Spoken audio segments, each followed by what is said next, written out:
Good morning sa inyo lahat. Magandang hapon po nga pa pala ngayon sa atin sa Pilipinas. Nakapaglinis na tayo ng ating bintana at nakapag-dusting na tayo. Ayan, nakapag-dusting na tayo sa ating amo. Malapit na ang aking labas. Mitsa ora na lang, kalahating oras na lang at lalabas na tayo. Ayan, kita nyo kung paano maglinis si Trabahador Mix Vlog. Ayan, napunasan ko na to. At saka ito, nalinis ko na alcohol ko na yan. Okay, nalinis ko na rin ang bintana niyan.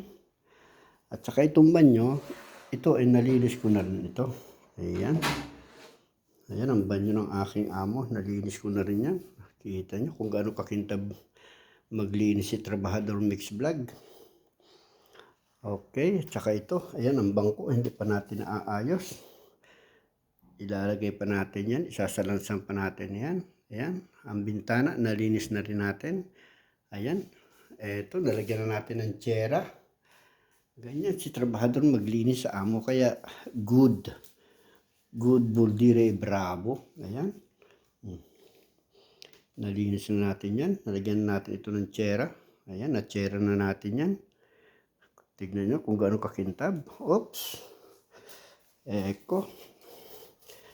Ayan, dito naman tayo pupunta sa banyo. Itong banyong ito, nalinis na natin. Ayan, naitaas na natin ang mga tubig. Kasi ang gusto niya, lahat ng mga nasa tabi, itataas natin yan para malinis ang lahat ng sulok. Eto, nalinis na rin natin yan. Ito dati, itong pintong ito, napakadumi. Ngayon, ayan, tsinera ko na rin yan.